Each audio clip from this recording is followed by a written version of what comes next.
ఓం నమో వెంకటేశాయ. ఏడుకొండలవాడ వెంకటరమణ గోవింద గోవింద. ప్రకృతైస్తదఘైశ్చ కృష్ణ ముక్తిర్న భవేత్కైరపితే దయాం వినాద్య కరుణాం కురు మయ్యతో మురారే నతయస్తే కమలేశ సంత్వనంతాః.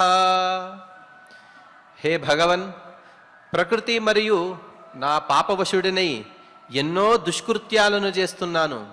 నీ దయలేనిదే మాకు ముక్తి కలగదు. ఈ సంసారం నుండి మమ్మలను ఉద్ధరించమని లక్ష్మీ నరసింహస్వామి వారిని, తదభిన్న స్వరూపుడైన వెంకటేశ్వర స్వామి వారిని వేడుకుంటూ, తిరుమల తిరుపతి దేవస్థానం వారు నిర్వహించే అనేక ధార్మిక కార్యక్రమాలలో భాగంగా మనమిప్పుడు సభాపర్వ ప్రవచన కార్యక్రమాన్ని శ్రీ విఘ్నేశ్వర ధ్యానాదులను అలాగే సంకల్పవాక్యాలను కలిసి పలికి శుభారంభం చేసుకుందాం.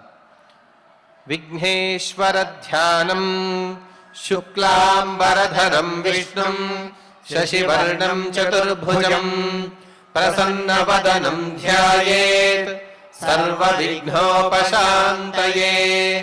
శ్రీనివాస ధ్యానం సత్వం మాం పాహి దేవేశ లక్ష్మీశ గరుడధ్వజ సర్వాపత్తి వినాశాయ ప్రసన్నో భవ సర్వదా. శ్రీకృష్ణ ధ్యానం కృష్ణాయ యాదవేంద్రాయ జ్ఞానముద్రాయ యోగినే నాథాయ రుక్మిణీశాయ నమో వేదాంత వేదినే.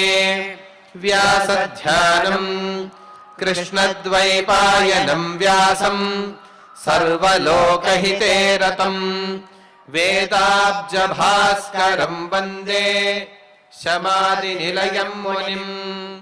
అథ సంకల్పః శ్రీమదాదివరాహ క్షేత్రే విరాజమానస్య శ్రీమదఖిలాండకోటి బ్రహ్మాండ నాయకస్య శ్రీ వెంకటేశ్వర స్వామినః పరిపూర్ణానుగ్రహేణ సర్వేషాం ఆస్తిక మహాజనానాం ఆధివ్యాధి నివృత్తి ద్వారా ఆయురారోగ్యైశ్వర్యాభివృద్ధ్యర్థం విశూచికేత్యాది క్రిమిజనిత సమస్త దుష్ప్రభావ నిర్మూలన ద్వారా సకల శ్రేయోభివృద్ధ్యర్థం ధర్మార్థ కామ మోక్షాఖ్య చతుర్విధ పురుషార్థ ఫల సిద్ధ్యర్థం సమస్త పాపక్షయార్థం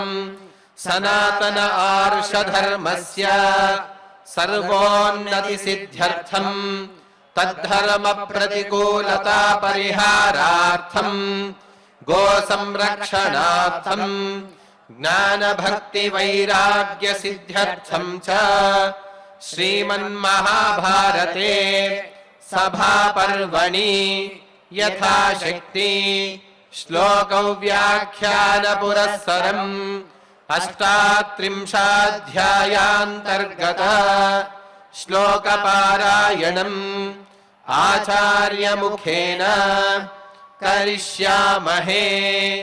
శ్రీకృష్ణ పరబ్రహ్మణే నమః. శ్రీవేంకటేశ చరణౌ శరణం ప్రపద్యే. నారాయణం నమస్కృత్య నరం చైవ నరోత్తమం దేవీం సరస్వతీం వ్యాసం తతో జయముదీరయేత్. శ్రీ వెంకటేశ్వరుని దివ్యానుగ్రహ విశేషం చేత సభాపర్వంలో ఉన్నటువంటి అంశాలను మనం ప్రస్తావన చేసుకుంటూ, అందులో అర్ఘావిహరణ పర్వ అనేటటువంటి అనుపర్వలో శ్రీకృష్ణ పరమాత్మ యొక్క పరమేశ్వర తత్వాన్ని భీష్మాచార్యుల వారు ధర్మరాజుకు తెలియజేస్తూ ఉన్నారు.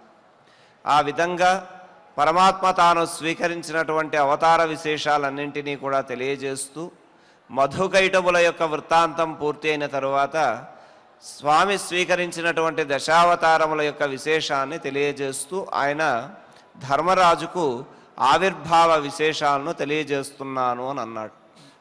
అందులో మొట్టమొదటి దాని గురించి తెలియజేస్తూ అంటూ ఉన్నాడు ఆయన.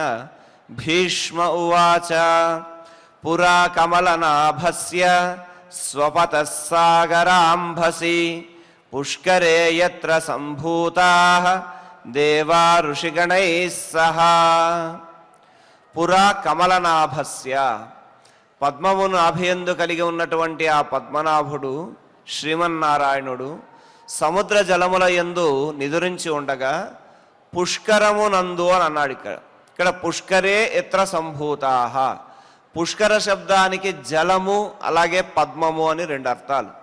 ఇక్కడ సమస్తము కూడా ప్రళయకాలంలో జలమయమై ఉన్నది కనుక ఆ జలమునందు ఆయన నిద్రించి ఉండగా ఆ జలముల నుండి అనేక మంది దేవతలు మహర్షులు ఉద్భవించారయ్యా అన్నాడు. ఆ రకంగా ఉద్భవించినటువంటి ఆ విశేషాన్ని తెలియజేస్తూ ఏష పౌష్కరికో నామ ప్రాదుర్భావ ప్రకీర్తితః పురాణ కథ్యతే యత్ర వేదశ్రుతి సమాహితః. ఇది అతి పురాతనమైనటువంటి పౌష్కరిక అవతారము అని వ్యవహరించబడింది. అంటే పరమాత్మ తాను జలాలలో ఉండగా ఆ జలముల నుంచి అనేక మంది ఉద్భవించడం అనేటటువంటి అవతరణ, ఆ ప్రాదుర్భావానికి పౌష్కరము అని పురాణమునందు వ్యవహారం. అలాగే ఇది ఆది కాలమున మహాత్ముడైనటువంటి బ్రహ్మకు కలిగినటువంటి పౌష్కర ప్రాదుర్భావము అన్నాం. ఇక్కడ పుష్కరానికి జలము పద్మము అని. పద్మము అనేటటువంటిది పద్మాసనుడైనటువంటి బ్రహ్మగారి సృష్టి. జలములు అన్నప్పుడు శ్రీమన్నారాయణమూర్తి నుంచి ఆవిర్భవించినటువంటి సృష్టి. ఈ విధంగా ఈ ప్రాదుర్భావ స్వరూపము అనేటటువంటి దాన్ని నీకు తెలియజేస్తున్నానయ్యా ధర్మరాజా. పూర్వము ఈ జలముల నుండి అనేక మంది ఆవిర్భవించడం చేత ఇది పౌష్కరిక అవతారము అని తెలుసుకో. అలా పౌష్కరిక అవతారము అనేటటువంటి దాని గురించి ఏ ఇతర వాంగ్మయమంతా కూడా విడిచి హరి ద్వారా కలిగినటువంటి ఈ పౌష్కరిక వైభవాన్ని ప్రాదుర్భావాన్ని అధ్యయనం చేస్తారో వారు సమస్తమైనటువంటి శుభాలు పొందుతారు అని మత్స్యపురాణ వచనం. ఆ పౌష్కరిక అవతారం అనేటటువంటిది అందులో వర్ణన చేశారు. ఆ విధంగా పరమాత్మ యొక్క ఆవిర్భావ విశేషాలను మొదలుపెట్టారు భీష్మాచార్యుల వారు. అసలు ఆయన ఎందుకు అవతారాలను స్వీకరించాడు అని అంటే అక్కడ ఒక మాట అంటారు, పరోపకృతి కైవల్యే తోలయిత్వా జనార్దన గుర్వీం ఉపకృతిం మత్వా అవతారాన్ దశాగ్రహీత్. ఈయన అవతారాలను స్వీకరించడానికి ఉన్నటువంటి అవకాశాలు 3 అని చెప్పుకున్నాం. ఒకటి సాధురక్షణ, దుష్ట శిక్షణ, ధర్మ సంస్థాపన. ఈ 3 కూడా ప్రధానమైనటువంటి అంశాలు. ఈ అవతార విశేషాలన్నీ కూడా దేనికయ్యా తీసుకోవాల్సి వచ్చింది అంటే పరోపకృతి కైవల్యే తోలయిత్వా. ఈ పరోపకారము అనేటటువంటిది అంటే ఇతరులకు ఉపకారం చేయడం అనేటటువంటి భావన. ఈయన ధర్మాన్ని స్థాపించడము, సాధువుల్ని రక్షించడము, అలాగే దుష్టుల్ని శిక్షించడము, ఇది పరోపకారం. ఈ పరోపకారము అలాగే కైవల్యము, మోక్షం అనేటటువంటి పరమోత్కృష్టమైనటువంటి పురుషార్థం. ఈ మోక్షమును పరోపకారాన్ని ఈ రెండింటిని కూడా ఒక త్రాసులో వేస్తే ఈ జనహితము పరోపకారం అనేటటువంటిది జగత్ కళ్యాణం కోసం పరమాత్మ తాను స్వీకరించినటువంటి ఈ అవతార విశేషాలన్నీ కూడా పరోపకారమే. అలా పరోపకారాన్నే పరమార్థంగా ఎంచుకొని లోకదృష్టిలో అనేకమైనటువంటి అవతారాలు స్వీకరించాడు ఆయన. సాధారణంగా మనం ఏవైతే కొన్ని జంతువుల పేర్లు చెప్పుకున్నప్పుడు అవి చాలా అల్పమైనటువంటివి, తుచ్చమైనటువంటివి అనే భావనతో చూస్తామో అలాంటి అవతార విశేషముల్లో కూడా మత్స్య, కూర్మ, వరాహ ఇత్యాది అవతారాలన్నీ కూడా ఉన్నాయి స్వామివారి. ఎందుకు అనంటే లోకదృష్టిలో ఇవి చాలా అల్పమైనటువంటి జంతువులు అని అనుకుంటాం. కానీ లోకదృష్టిలో అల్పత్వాన్ని కలిగి ఉన్నటువంటి అవతారాల్ని కూడా స్వీకరించడము అనంటే సర్వము తాను అయినటువంటి వాడెవ్వడైతే ఉన్నాడో వాడికి ఇవన్నీ కూడా చింతించవలసినటువంటి అవసరం లేదు. ఎందుకంటే అంతా ఆయనే, అన్ని స్వరూపాలు ఆయనవే అయి ఉన్నటువంటి ఆ పరమాత్మ తాను అవసరానికి తగిన విధంగా ఆయా రూపములతో అవతరించి ధర్మాన్ని పునఃస్థాపన చేస్తూ ఉన్నాడు. శిష్టుల్ని రక్షిస్తూ ఉన్నాడు, దుష్టుల్ని శిక్షిస్తూ ఉన్నాడు. ఈ విధంగా అవతార విశేషాల కోసం ఈ సృష్టిలో ఉన్నటువంటి సమస్తమైనటువంటి జంతుజాలానికి కూడా ఆధారభూతమైనటువంటి భూమి కావాలి. ఎందుకంటే ప్రళయం సంభవించింది, మొత్తం జలం ఉంది. ఆ భూమి ఎక్కడుంది అంటే జలముల్లో మునిగి ఉంది. ఆ భూమిని ఉద్ధరించాలి. ఆ భూమిని ఉద్ధరించాలి అంటే మహాసముద్రం మధ్యలో ఆ మునిగిపోయి ఉన్నటువంటి భూమిని, ఆ భూమండలాన్ని పైకి తీసుకురావాలి. ఏ విధంగా భూమండలాన్ని పైకి తీసుకురావాలి? అందుకు ఒక ఉపాయం కావాలి. ఈయన లోకాలను సృజించేటప్పుడు మొట్టమొదట నీటిని సృజించాడు. అందుకే నారాయణుడు అనేటటువంటి పేరుతో పిలువబడ్డాడు. నారములు అంటే నీరు. ఆ నీటిని మొట్టమొదట సృజించినటువంటి ఆయన తరువాత భూమిని సృష్టి చేశాడు. ఇప్పుడు ఆ ఆధారమైనటువంటి భూమి జలమధ్యంలో మునిగి ఉంది కదా, మరి ఆ జలమధ్యంలో ఉండేటటువంటి భూమిని యథాస్థితికి తీసుకొని రావాలంటే ఏం చెయ్యాలి? భూమిని ఉద్ధరించాలి. బ్రహ్మగారు ప్రార్థన చేశారు. ఇలా భూమి అంతా కూడా మునిగిపోయిందయ్యా, ఇప్పుడు సృష్టి చెయ్యాలంటే ఆధారం కావాలి, కాబట్టి ఏదో ఒక రకంగా ఈ భూమిని ఉద్ధరించు అని అన్నప్పుడు పరమాత్మ తాను స్వీకరించినటువంటి అవతార విశేషాన్ని భీష్మాచార్యుల వారు ధర్మరాజుకు తెలియజేస్తూ అందులో ఆయన అన్నారు, వారాహస్తు శృతిముఖ ప్రాదుర్భావో మహాత్మనః యత్ర విష్ణుసురశ్రేష్ఠ వారాహం రూపమాస్థితః ఉజ్జహార మహీం తోయాత్ సశైలవనకాననాం. ఏ రకంగా ఉంది ఆ భూమి అంటే సశైల వనకాననాం, పర్వతములు అరణ్యములతో నిండి ఉన్నటువంటి భూమి అంతా కూడా మునిగిపోయింది. అలా మునిగిపోయి ఉన్నటువంటి ఆ భూమిని ఉద్ధరించాలి. అలా ఉద్ధరించడానికి పరమాత్మ తాను ఒక స్వరూపాన్ని స్వీకరించాడు. ఏమిటయ్యా ఆ స్వరూపము అంటే వరాహ స్వరూపాన్ని స్వీకరించాడు. అది కూడా ఎటువంటిది? యజ్ఞమే తానైనటువంటి వరాహ స్వరూపము, యజ్ఞవరాహ స్వరూపుడిగా ఉన్నాడు ఆయన. ఆ యజ్ఞమే ఆ వరాహ స్వరూపంగా ఆవిర్భవించి ప్రాదుర్భవించింది. ఆ విధంగా వచ్చినటువంటి శ్రీ మహావిష్ణువు యొక్క స్వరూపాన్ని చెబుతూ వారాహస్తు శృతిముఖః, అది వేద ప్రతిపాద్యమైనటువంటిది, వేదముఖంగా ప్రశస్తి చెందినటువంటి వరాహ స్వరూపంగా పరమాత్మ ఆవిర్భవించాడయ్యా అని అన్నాడు. అలా ఆవిర్భవించి వరాహ రూపంగా తాను స్వీకరించినటువంటి అవతారము శృతిముఖంగా ప్రసిద్ధి చెందినటువంటిది, వేదము దాన్ని చక్కగా కీర్తించింది అని అన్నారు. అలా యజ్ఞమే తానై అవతారాన్ని స్వీకరించినటువంటి స్వరూపము యజ్ఞవరాహము. ఆ వరాహ స్వరూపము అది ఎలా ఉంది అంటే యత్ర విష్ణుసురశ్రేష్ఠ వారాహం రూపమాస్థితః. ఎందుకు ఈయన వరాహ అవతారాన్ని స్వీకరించాడు అంటే భూమి అనేటటువంటిది నీళ్లలో మునిగిపోయి ఉంది. మరి నీళ్లలో మునిగిపోయి ఉన్నటువంటి భూమిని ఉద్ధరించాలి, దాన్ని అందరికీ కూడా యోగ్యమైనటువంటి వాసభూమిగా చెయ్యాలి. అలా చెయ్యాలి అని అంటే విష్ణుపత్నీం మహీం దేవీం అని అన్నారు. విష్ణుపత్ని అయినటువంటి భూమిని ఆయన ఉద్ధరించాలి కనుక శ్రీ మహావిష్ణువే అవతారాన్ని స్వీకరించాలి. సరే, అవతారాన్ని స్వీకరించాలి. ఎటువంటి అవతారాన్ని స్వీకరించాడు ఆయన? వరాహ అవతారాన్ని స్వీకరించాడు. ఆ వరాహ అవతారాన్ని ఎందుకు స్వీకరించాల్సి వచ్చింది అనంటే భూమికి ఉన్నటువంటి ఆ యొక్క గుణములు రూప రసగంధ స్పర్శలు అని 4 ఉన్నాయి. ఆ రూప రసగంధ స్పర్శల్లో అత్యంత ప్రధానమైనటువంటిది ఏమిటి అంటే గంధవతి పృథివీ, అంటే వాసన కలిగి ఉన్నటువంటిది.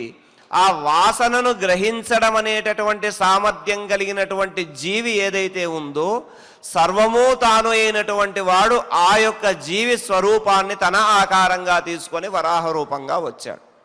అలా వరాహ స్వరూపంగా వచ్చి ఈ 5 గుణాలలో ప్రధానమైనటువంటి గంధము అంటే వాసన, ఆ గంధవతి పృథివీ అనేటటువంటి ఏదైతే గుణముందో తన్మాత్రం చెప్పబడిందో ఆ వాసనను గ్రహించేటటువంటి శక్తి నాసికకు మాత్రమే ఉంటుంది.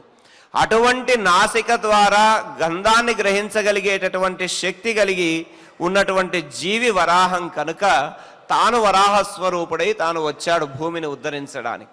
అలా వరాహ స్వరూపాన్ని స్వీకరిస్తే ఆ వరాహ స్వరూపం యొక్క విశేషణాన్ని చెబుతున్నాడు అక్కడ. ఏమిటి అదంటే ప్రాదుర్భావో మహాత్మనః వారాహం రూపమాస్థితః ఉజ్జహార మహీం తోయాత్. ఆ వరాహ స్వరూపాన్ని స్వీకరించి భూమిని ఉద్ధరించడము అనేటటువంటిది ఆయన లక్ష్యం. ఆ వేదములే ఆ మూర్తి యొక్క ముఖాది అవయవ స్వరూపాలుగా తయారయ్యాయట. అలా ఉన్నటువంటి యజ్ఞస్వరూపాలలో శ్రీమన్నారాయణ యొక్క ప్రసిద్ధమైనటువంటి అవతార విశేషాల్లో ఈ వరాహావతారం అనేటటువంటిది ఒకటి. ఆ వరాహావతారము వైదిక శృతి ప్రమాణంగా ఉన్నది. అలాగే సురశ్రేష్ఠుడైనటువంటి శ్రీ మహావిష్ణువు తాను స్వీకరించినటువంటి రూపము. ఈ విధంగా తాను స్వీకరించి పర్వతాలతో అరణ్యాలతో నిండి ఉన్నటువంటి ఆ భూమిని నీటి నుంచి ఉద్ధరించాలి. అలా ఉద్ధరించడము అనేటటువంటి దానికోసం తాను వరాహ రూపాన్ని స్వీకరించాడయ్యా ధర్మరాజా. ఆ వరాహ రూపము అనేటటువంటిది స్వీకరించి శ్రీమతే భూవరాహాయ నవకృష్ణ వసుంధర ఉద్ధృత ఏన పాతాళాత్ వాసార్థం సర్వదేహినాం. ఈ సకల జీవుల యొక్క వాసము కొరకు ఈ భూమిని తాను చక్కగా ఉద్ధరించాలి కనుక తాను వరాహ స్వరూపాన్ని స్వీకరించాడు. అలా వరాహ స్వరూపాన్ని స్వీకరించినటువంటి ఆ పరమాత్మ యొక్క యజ్ఞ వరాహమూర్తి యొక్క స్వరూపాన్ని వివరిస్తూ ఉన్నారు ఇక్కడ. వేదపాదో యూపదంష్ట్ర క్రతుర్దంతశ్చితిముఖ అగ్నిజిహ్వో దర్భరోమా బ్రహ్మశీర్షో మహాతపాః. శ్రీమన్నారాయణ యొక్క యజ్ఞవరాహమూర్తి స్వరూపాన్ని వర్ణిస్తూ ఉన్నారు. అలా వర్ణిస్తూ మొదట అన్నారు వేదపాద. ఆ యజ్ఞమూర్తికి ఉన్నటువంటి ఆ వరాహ స్వరూపానికి ఉన్నటువంటి 4 పాదములు 4 వేదములు. అలాగే యూపదంష్ట్ర అని అన్నాడు. దంష్ట్రం అంటే కోరలు. ఆ వరాహ స్వరూపానికి ఉన్నటువంటి కోరలు ఏమిటయ్యా అంటే యజ్ఞములో యజ్ఞశాలలో ఉపయోగించేటటువంటి యూపస్తంభము, అది యజ్ఞస్తంభము. పశుబంధన కోసం నిర్మించినటువంటి ఆ స్తంభం ఏదైతే ఉందో ఆ స్తంభమే ఈయన యొక్క కోరలుగా చెప్పబడ్డాయి.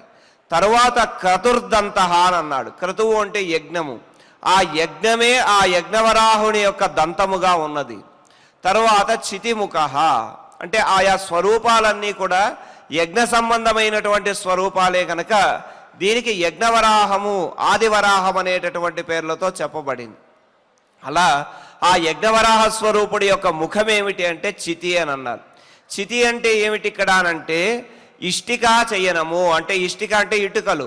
ఆ ఇటుకల వేదిక పైన చేసేటటువంటి యజ్ఞం ఏదైతే ఉందో ఆ యజ్ఞమే ముఖముగా కలిగినటువంటి యజ్ఞస్వరూపుడు, ఆయనే యజ్ఞవరాహుడు.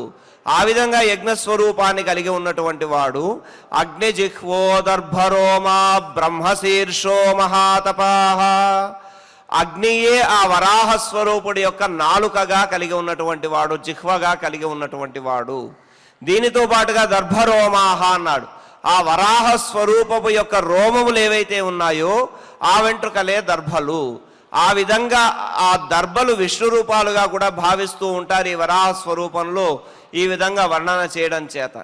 అక్కడ కూర్మ పురాణం అంటుంది కూర్మావతారంలో ఆయన విశేషించి ఉండగా మందర పర్వతానికి ఆధారభూతుడై ఉండగా క్షీరసాగర మదన సమయంలో చిలికేటటువంటి సందర్భంలో ఆ యొక్క కూర్మమునకు ఉన్నటువంటి ఆ వెంట్రుకలు అనేటటువంటివి అలాగే ఆ కేశములన్నీ కూడా సముద్ర జలముల్లో పడి దర్భలయ్యాయని, అలాగే అమృతము ద్వారా ఉత్పన్నమైన కనుక అవి పవిత్రములు అని కూర్మపురాణ వచనం. ఈ విధంగా యజ్ఞవరాహ స్వరూపుని యొక్క ఆ రోమములన్నీ కూడా కుశలు కాగా తరువాత బ్రహ్మశీర్షో మహాతపః. బ్రహ్మశీర్ష బ్రహ్మయే శిరస్సుగా కలిగినటువంటి రూపము, అలాగే మహాతపస్సంపన్నుడైనటువంటి వాడు యజ్ఞవరాహమూర్తి. ఆ విధంగా యజ్ఞస్వరూపాన్ని చెబుతూ తర్వాత ఆయనకు అహోరాత్రే క్షణో దివ్యో వేదాంగశ్రుతిభూషణ ఆజ్యనాస శృవతుండ సావఘోషస్వనో మహాన్. ఆయన ఏ విధంగా ఉన్నాడు అంటే అహోరాత్ర ఈక్షణే. ఈక్షణము అంటే నేత్రములు. ఆ నేత్రములు ఏమిటయ్యా ఈయనకు అనంటే అహహ రాత్రి. అహహ అంటే పగలు. ప్రకాశ రూపత్వాత్ బ్రహ్మైవేతి సునిశ్చిత అని అన్నారు. ప్రకాశము కలిగి ఉన్నటువంటిది కనుక దానికి అహహ పగలు అని పేరు. అలాగే రాత్రి శబ్దానికి రాతి దదాతి సుఖం భయం వా, సుఖమును గాని భయాన్ని గాని కలిగించేటటువంటి దానికి రాత్రి అని పేరు. అలా ఈ పగలు రాత్రి అనేటటువంటివి రెండూ కూడా 2 నేత్రములుగా కలిగి ఉన్నటువంటి స్వరూపం. దీనితో పాటుగా దివ్యో వేదాంగ. వరాహస్వామికి వేదాంగములు అవయవములుగా చెప్పబడ్డాయి. ఏవైతే ఈ శిక్ష వ్యాకరణం ఛందః జ్యోతిషం నిరుక్తం కల్పః అని 6 వేదాంగములు చెప్పబడ్డాయో ఈ 6 వేదాంగములు కూడా ఆ యజ్ఞవరాహ స్వామికి అవయవములుగా చెప్పబడ్డాయి. ఇందులో శిక్ష అనేటటువంటిది ఉచ్చారణ స్వర ఉచ్చారములను తెలియజేసేటటువంటివి, అలాగే సాధు శబ్దాలను అపశబ్దాలను తెలియజేసేటటువంటిది వ్యాకరణమని, మంత్రముల యందు గల వృత్త విశేషములను బోధించేటటువంటి ఛందస్సు అని, వేదములో ఉన్నటువంటి పదముల యొక్క వ్యాఖ్యను తెలియజేసేటటువంటిది నిరుక్తము, కాల నియమాన్ని బోధించేటటువంటి శాస్త్రము జ్యోతిష్యము, కల్పము అనేటటువంటిది యజ్ఞ విశేషానికి సంబంధించినటువంటివి అని అన్నారు. ఈ 6 కూడా యజ్ఞవరాహునికి అవయవాలుగా చెప్పబడ్డాయి. అదేవిధంగా వేదం ఏదైతే ఉందో అది శృతి భూషణ అని అన్నారు. వేదములే ఆయన ధరించినటువంటి ఆభరణములు. ఆ విధంగా ఆ యజ్ఞవరాహ స్వామి యొక్క రూపాన్ని చెబుతూ ఆజ్యనాసః, నాసిక, యజ్ఞవరాహ స్వరూపుడి యొక్క నాసిక ఏదైతే ఉందో అది ఆజ్యము. శృవతుండ, హోమోపకరణమైనటువంటి శృవము అంటే యాగముల్లో ఈ ఆజ్యము, నెయ్యి మొదలైనటువంటి వాటిని హోమము చేయడానికి ఏర్పడినటువంటి గరిట లాంటి దాన్ని శృవం అని అంటాం. అటువంటి శృవం ఏదైతే ఉందో అది నాసికగా చెప్పబడింది. అలాగే శృవం ఈ యొక్క సామఘోస్వన అంటే సామం ఏదైతే ఉందో సామవేద స్వరమే ఆ వరాహస్వామి యొక్క భయంకరమైనటువంటి గర్జన. ఈ విధంగా ఆ యజ్ఞస్వరూపుడి యొక్క శరీరము మహాన్, చాలా గొప్పది. బ్రహ్మగారు ప్రార్థన చేస్తే ఈ భూమిని ఉద్ధరించాలి, ఏ విధంగా ఉద్ధరించాలో ఆలోచించవయ్యా అని ఆయన ప్రార్థన చేస్తే బ్రహ్మగారి యొక్క నాసిక నుంచి అంగుష్టమాత్ర ప్రమాణమైనటువంటి వరాహస్వరూపంగా ఆవిర్భవించిన మరుక్షణమే ఆకాశమంత ఉన్నతంగా ఎదిగినటువంటి స్వరూపం కనుక అది మహాన్. అటువంటి గొప్పదైనటువంటి ఆ వరాహ స్వరూపము ప్రళయ జలాల్లో ప్రవేశించి అట్టడుగున ఉన్నటువంటి ఆ భూమిని ఉద్ధరించాలి. అలా భూమిని ఉద్ధరించడానికి, వాసనను పసిగట్టడానికి జనార్దనుడు జ్ఞానేంద్రియ ప్రధానమైనటువంటి వరాహ స్వరూపాన్ని స్వీకరించాడయ్యా. ఈ విధంగా వరాహ స్వరూపం యొక్క వైభవాన్ని భీష్మాచార్యుల వారు తెలియజేస్తూ ఉన్నారు. అలాగే ఈ యజ్ఞవరాహ స్వరూపానికి ఇంకా విశేషమైనటువంటి వర్ణనంతా కూడా చేస్తూ ఉన్నాడు ఆయన. ఆ విశేషమైనటువంటి వర్ణనలో ఈయనకున్నటువంటి ఆ యజ్ఞ సంబంధమైనటువంటి విశేషాలన్నింటినీ కూడా యజ్ఞస్వరూప అవతారానికి అన్వయం చేస్తూ భీష్మాచార్యుల వారు తెలియజేస్తూ ఉన్నారు. అటువంటి అంశాలన్నింటినీ కూడా రేపటి రోజున మనం ప్రస్తావన చేసుకుందాం. యజ్ఞవరాహమూర్తి యొక్క ఆ ప్రాదుర్భావాన్ని, ఆ వరాహ స్వరూపాన్ని ఆవిష్కరింపజేసేటటువంటి శ్లోకరత్నాలను భక్తితో ఆచార్యముఖతః పారాయణం చేసుకుందాం. ఓం నమో వెంకటేశాయ. అథ శ్రీమహాభారతే సభాపర్వాంతర్గత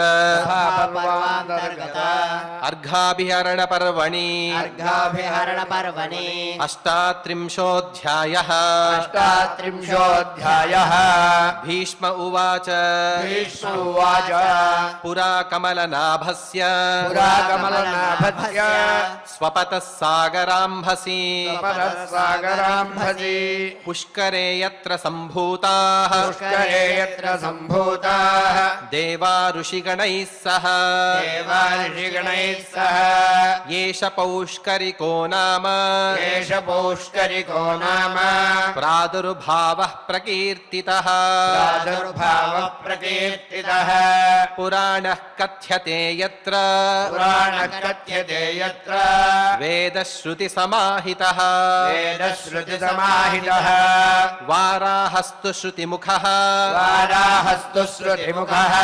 ప్రాదుర్భావో మహాత్మనః యత్ర విష్ణుః సురశ్రేష్ఠః వారాహం రూపమాస్థితః ఉజ్జహార మహీం తోయాత్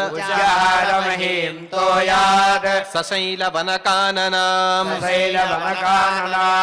వేదపాదో యూపదంష్ట్రః క్రతుర్దంతశ్చితీముఖః అగ్నిజిహ్వోదర్భరోమా బ్రహ్మశీర్షో మహాతపాః అహోరాత్రే క్షణో దివ్యో వేదాంగశ్రుతిభూషణః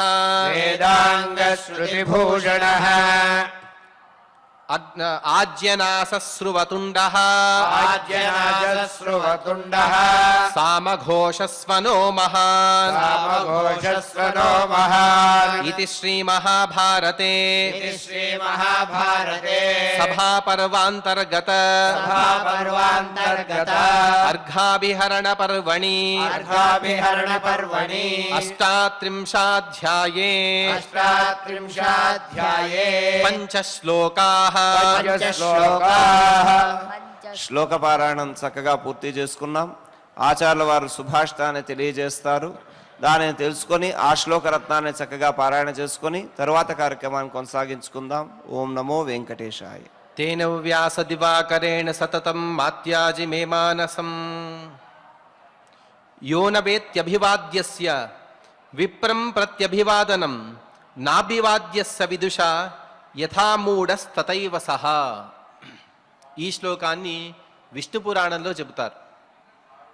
ఎవరైనా ఎదురు పడితే వారిని నమస్కరించడం అనేది మన సంస్కారానికి ప్రతీక. వారు పెద్దవారు కావచ్చు, చిన్నవారు కావచ్చు, వారిని ఎలా నమస్కరించాలి, పెద్దవారికి ఎటువంటి నమస్కారాలు చేయాలి, పెద్దవారికైతే కాళ్ళు తాకి నమస్కారం చేయాలి. అందులోనూ కూడా రెండు చేతులు అనగా కుడి చేతితో కుడి కాలిని, ఎడమ చేతితో ఎడమ కాలిని స్పృశిస్తూ నమస్కారం చేయాలి. అందుకోసమే ఇలా రెండు చేతులను ఇలా పెట్టి రెండు పాదాలను మనం తాకి నమస్కారం చేయాలి.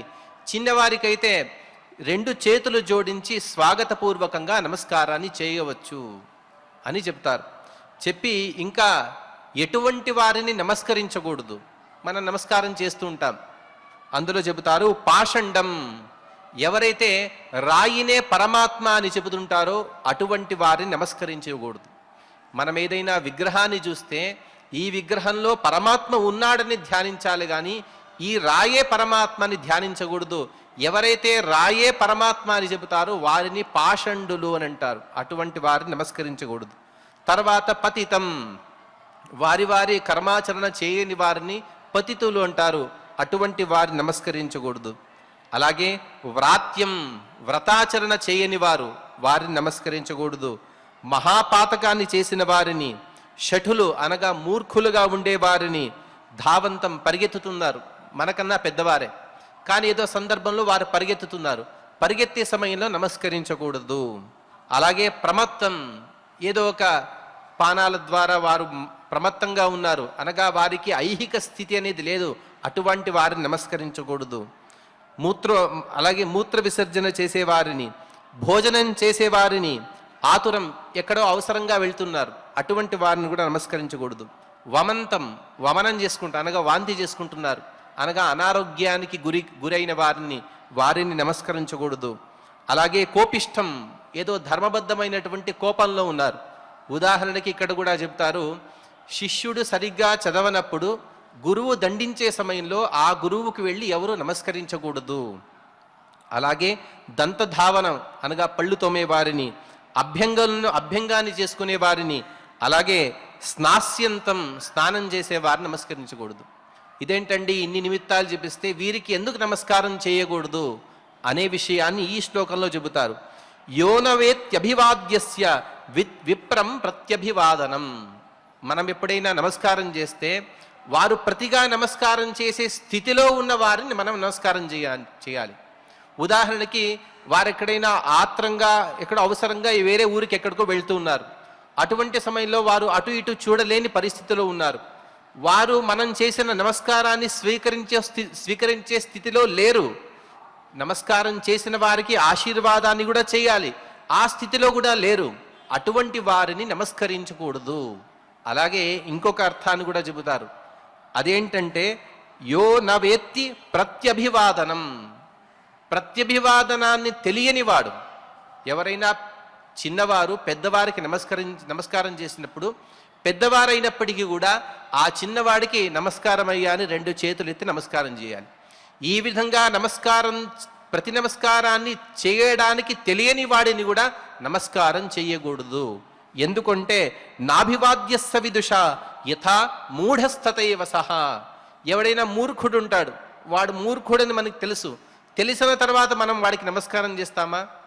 ఎలాగైతే వాడు మూర్ఖుడని తెలిసిన తర్వాత వాడిని నమస్కారం చేయమో అదేవిధంగా ఈ పైన అన్ని నిమిత్తాల సమయంలో కూడా వారు నమస్కారం చేసే ఒక నమస్కారం మనకు ప్రతి నమస్కారం చేసే అవసరంలో లేరు, ఆ విఘ్నత కలిగిన వారు కాదు. కాబట్టి అటువంటి సమయంలో మనం వారికి నమస్కారం చేయకూడదు. ఈ అన్ని నిమిత్తాలు తెలుసుకుని సరిగ్గా అనగా మన నమస్కారాన్ని స్వీకరించే స్థితిలో ఉన్న వారికి మాత్రమే, స్వీకరించి మనకు ఆశీర్వాదం చేసే స్థితిలో ఉన్న వారిని మాత్రమే మనం నమస్కారాన్ని చేయాలి అని విష్ణు పురాణంలో ఈ శ్లోకాన్ని చెప్పారు. ఈ శ్లోక రత్నాన్ని మనం ఇప్పుడు పారాయణ చేసుకుందాం. యో నవేత్యభివాద్యస్య విప్రం ప్రత్యభివాదనం నాభివాద్యస్స విదుషా యథా మూఢస్తతైవ సహ. ఈ విధంగా విష్ణు పురాణంలోని శ్లోకరత్నాన్ని పారాయణ చేసుకున్నాం. ఇప్పుడు తిరుమల తిరుపతి దేవస్థానం అన్నమాచార్య ప్రాజెక్టు సంగీత విద్వాంసులైనటువంటి శ్రీమాన్ సరస్వతి ప్రసాద్ గారు వారి బృందంతో సహా గోవిందనామ సంకీర్తన కార్యక్రమాన్ని నిర్వహిస్తారు. ఆ సంకీర్తన యజ్ఞంలో మనం కూడా యథాశక్తిగా పాల్గొందాం. ఓం నమో వెంకటేశాయ.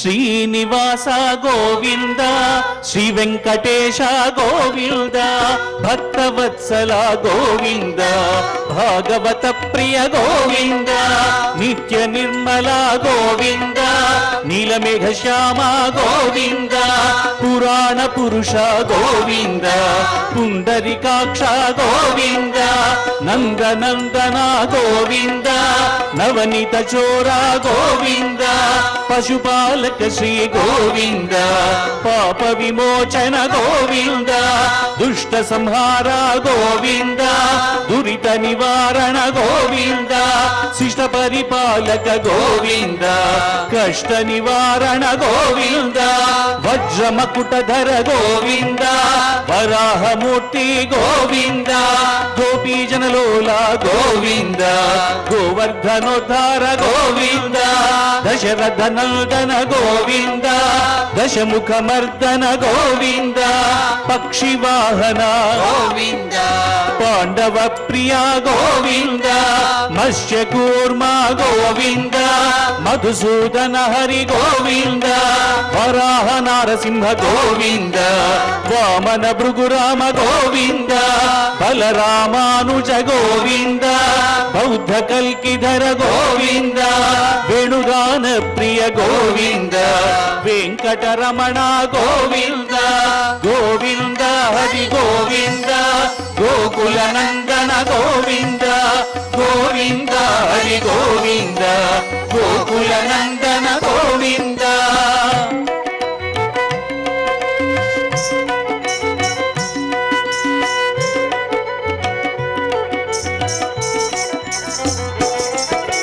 సీతానాయక గోవింద, శ్రిత పరిపాలక గోవింద, దరిద్ర జన పోషక గోవింద, ధర్మ సంస్థాపక గోవింద, అనాథ రక్షక గోవింద, ఆపద్బాంధవ గోవింద, శరణాగత వత్సల గోవింద, కరుణాసాగర గోవింద, కమల దళాక్ష గోవింద, కామిత ఫలద గోవింద, పాప వినాశక గోవింద, పాహి మురారే గోవింద, శ్రీముద్రాంకిత గోవింద, శ్రీవత్సాంకిత గోవింద, ధరణీ నాయక గోవింద, దినకర తేజ గోవింద, పద్మావతి ప్రియ గోవింద, ప్రసన్నమూర్తి గోవింద, అభయహస్త గోవింద, అక్షయ వరద గోవింద, శంఖ చక్రధర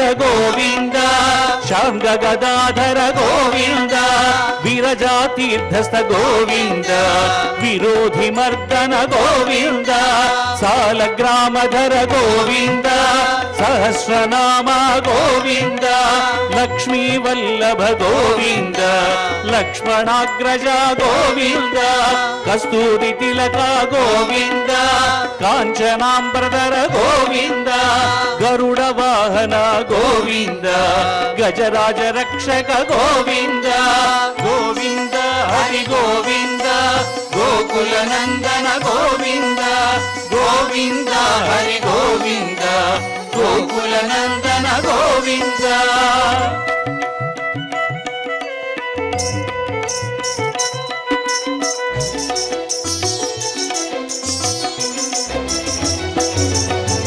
వానర సేవిత గోవింద వారధి బంధన గోవింద సప్తగిరీశ గోవింద ఏకస్వరూప గోవింద శ్రీరామకృష్ణ గోవింద రఘుకుల నందన గోవింద ప్రత్యక్ష దేవ గోవింద పరమదయాకర గోవింద వజ్ర కవచధర గోవింద వైజయంతిమాల గోవింద వడ్డి కాసులవాడ గోవింద వసుదేవతనయ గోవింద బిల్వ పత్రార్చిత గోవింద భిక్షుక సంస్థుత గోవింద శ్రీ పుంరూప గోవింద శివకేశవమూర్తి గోవింద బ్రహ్మాండ రూప గోవింద భక్త రక్షక గోవింద నిత్య కళ్యాణ గోవింద నీరజనాభ గోవింద హరి రామ ప్రియ గోవింద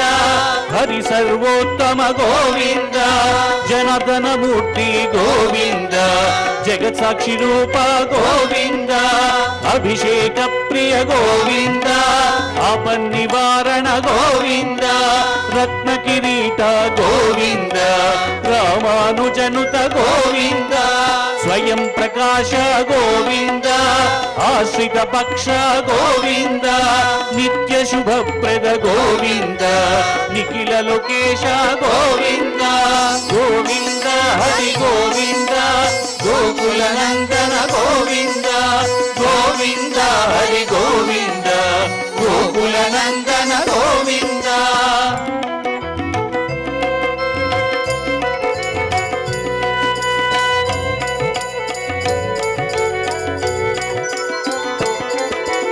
ఆనంద రూప గోవింద ఆద్యంతరహిత గోవింద ఇహ పరదాయక గోవింద ఇహరాజ రక్షక గోవింద పరమ దయాళో గోవింద పద్మనాభ హరి గోవింద తిరుమల వాస గోవింద తులసి వనమాల గోవింద శేష సాయినే గోవింద శేషాద్రి నిలయ గోవింద మత్స్యావతార గోవింద ఏడుకొండలవాడ గోవింద గోవింద హరి గోవింద గోకుల నందన గోవింద గోవింద హరి గోవింద గోకుల నందన గోవింద గోవింద హరి గోవింద గోకుల నందన గోవింద గోవింద హరి గోవింద గోకుల నందన గోవింద గోవింద హరి గోవింద గోకుల నందన గోవింద గోవింద హరి గోవింద గోకుల నందన గోవింద గోకుల నందన గోవింద ఏడుకొండలవాడ వెంకటరమణ గోవింద ఏడుకొండలవాడ వెంకటరమణ గోవింద ఏడుకొండలవాడ వెంకటరమణ గోవింద గోవింద.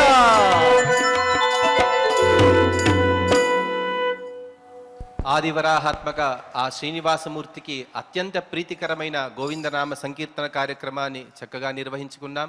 ఇక మనం క్షమాప్రార్థనాదులను కలిసి పలికి మంగళాంతంగా ఈ కార్యక్రమాన్ని పూర్తి చేసుకుందాం.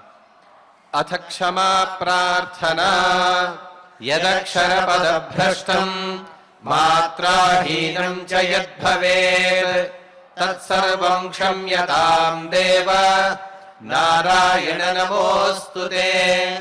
అథ లోకక్షేమ ప్రార్థనా స్వస్తి ప్రజాభ్యః పరిపాలయంతాం న్యాయేన మార్గేణ మహీం మహిషాః గోబ్రాహ్మణేభ్యః శుభమస్తు నిత్యం లోకాः సమస్తాः సుఖినో భవంతు.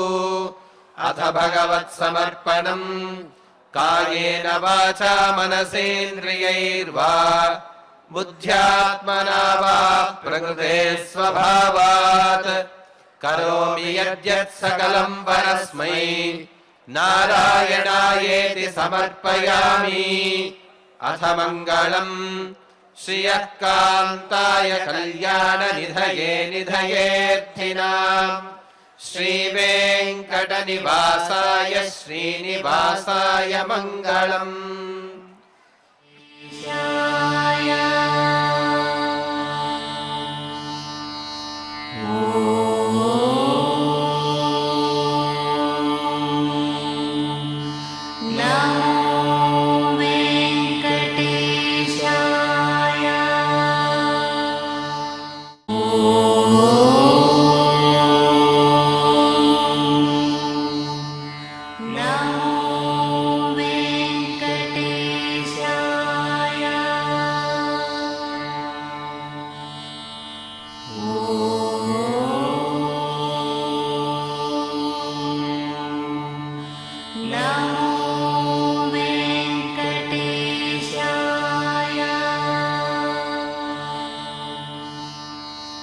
Oh